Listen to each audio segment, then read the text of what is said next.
ఇష్టమైన ఒక్కసారి చూడరా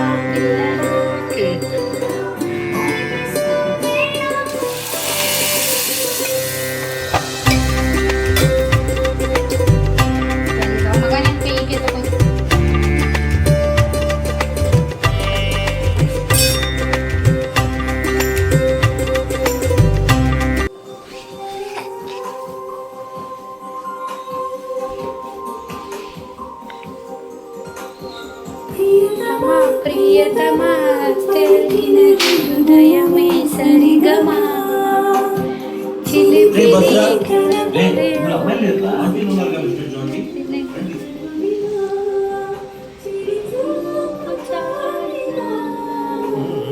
దొరకదే దొరకవా దిగి పాప మామగాని అమ్మ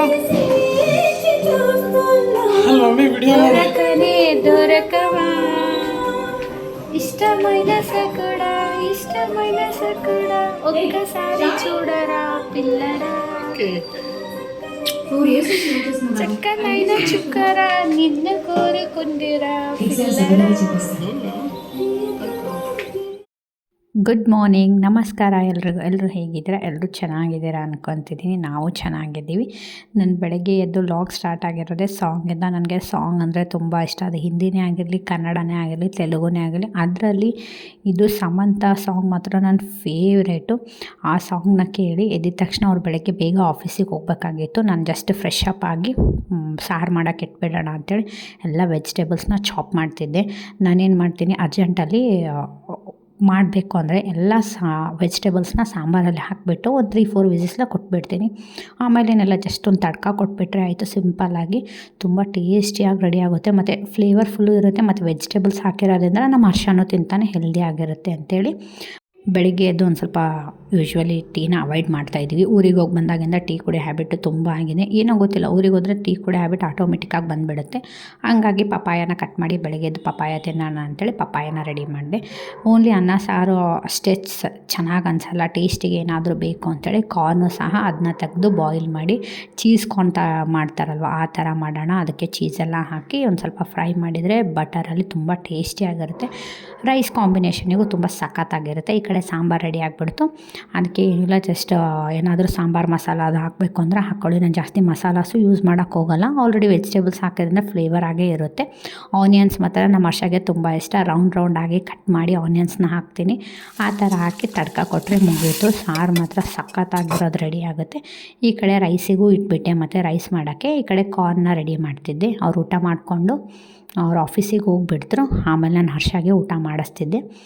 ಯೂಶ್ವಲಿ ನನಗೆ ಸ್ವೀಟ್ ಅಂದರೆ ಅಷ್ಟಿಷ್ಟ ಆಗೋಲ್ಲ, ಬಟ್ ನನಗೆ ತುಂಬ ದಿವಸದಿಂದ ಜಾಮೂನ್ ತಿನ್ನಬೇಕು ಅಂತ ಅನ್ನಿಸ್ತಿತ್ತು. ಅದಕ್ಕೆ ಆ ಪ್ಯಾಕೆಟ್ನ ತೊಗೊಂಡು ಬಂದಿದ್ದೆ. ಹೆಂಗೆ ಮಾಡಬೇಕು ಅಂತ ನನಗೂ ಗೊತ್ತಿರಲಿಲ್ಲ. ಯೂಟ್ಯೂಬಲ್ಲಿ ವೀಡಿಯೋ ನೋಡಿದೆ. ಹಂಗೆ ಅದರ ಹಿಂದ್ಗಡೆನೇ ಇನ್ಸ್ಟ್ರಕ್ಷನ್ಸ್ ಕೊಟ್ಟಿದ್ರು ಯಾವ ಥರ ಮಾಡಬೇಕು ಅಂತ.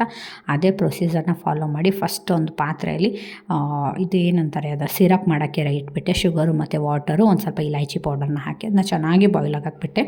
ಆ ಕಡೆ ಬಾಯ್ಲ್ ಆಗೋ ಟೈಮಲ್ಲಿ ಇದನ್ನ ಕಲಿಸ್ಕೊತಿದ್ದೆ. ಏನಿಲ್ಲ, ಸ್ವಲ್ಪ ನೀರು ಹಾಕಿ ಒಂದು ಸಾಫ್ಟ್ ಡೋ ಆಗೋ ಮಟ್ಟ ಕಲಿಸ್ಕೊತಿದ್ದೆ. ಅದರಿಂದ ಚಿಕ್ಕಾಗಿ ಕೈಗೆ ತುಪ್ಪ ಸವರ್ಕೊಂಡು ಚಿಕ್ಕ ಉಂಡೆ ಮಾಡ್ತಿದ್ದೆ. ನನಗೂ ಗೊತ್ತಿಲ್ಲ, ನಾನು ಮಾತ್ರ ರೆಸಿಪಿ ಹೇಳ್ತಿಲ್ಲ, ಜಸ್ಟ್ ನಾನು ನೋಡಿರೋದನ್ನ ನಿಮಗೆ ಹೇಳ್ತಿದ್ದೀನಿ ಅಷ್ಟೇ. ನಾನು ಇವತ್ತೇ ಫಸ್ಟ್ ಟ್ರೈ ಮಾಡ್ತಿರೋದು. ಹೆಂಗಾಗುತ್ತೋ ಮತ್ತು ಏನಾದರೂ ಆಯಿಲಲ್ಲಿ ಹಾಕಿದರೆ ಒಡೆದು ಬಿಡುತ್ತೋ ಅಂತ ನನಗೂ ಟೆನ್ಷನ್ ಇತ್ತು. ಮಾಡೋದೇನೋ ಚಿಕ್ಕ ಉಂಡೆನೇ ಮಾಡಿರೋದು. ನಾನು ಮಾಡಿ ಅಲ್ಲಿ ಆಯಿಲ್ ಕಾಯೋಕ್ಕೆ ಇಟ್ಬಿಟ್ಟೆ. ಆಯಿಲ್ ಚೆನ್ನಾಗಿ ಬಿಸಿ ಆದಮೇಲೆ ಅಷ್ಟು ಹಾಕೋಕ್ಕೋಗಿಲ್ಲ. ಫಸ್ಟ್ 1 ಹಾಕಿ ನೋಡಿದೆ, ಅದು ತುಂಬ ಚೆನ್ನಾಗಿ ಬಂದಿತ್ತು ಅಂಥೇಳಿ ಮತ್ತು ಸೆಕೆಂಡ್ 1 ಟ್ರೈ ಮಾಡಿದೆ.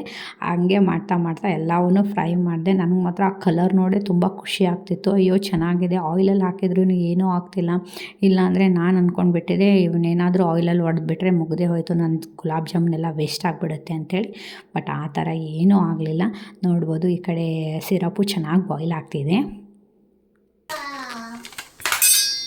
ನಂಗೆ ಎಷ್ಟು ಖುಷಿ ಆಗ್ತಿದೆ ಅಂದರೆ ನೋಡಿ, ನಾನು ಅಂದ್ಕೊಂಡೇ ಇರಲಿಲ್ಲ ನಾನು ಜಾಮೂನು ಇಷ್ಟು ಚೆನ್ನಾಗಿ ಮಾಡ್ತೀನಿ ಅಂತ. ಅಲ್ಲ ಪಪ್ಪ, ಹಿಂಗಾಗಿ ಜಾಮೂನು ಚಂದದ ನೋಡಿ, ಕಲರ್ ನೋಡಿ ಎಷ್ಟು ಚೆನ್ನಾಗಿ ಬಂದಿದೆ. ಮತ್ತು ಒಂದು ಬಾಲ್ಸಲ್ಲೂ ಕ್ರ್ಯಾಕ್ಸ್ ಬಂದಿಲ್ಲ.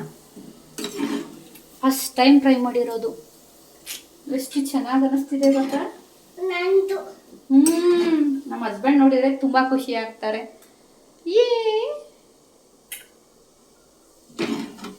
ನೀವು ನೋಡ್ಬೋದು ನನಗೆ ಎಷ್ಟು ಖುಷಿ ಆಗ್ತಿದೆ ಅಂತಂದೇಳಿ ಅದನ್ನ ಸಿರಪ್ಪಿಗೆ ಹಾಕ್ಬಿಟ್ಟು ಒಂದು ಸ್ವಲ್ಪ ಕ್ಲೋಸ್ ಮಾಡಿ ಇಟ್ಬಿಟ್ಟೆ.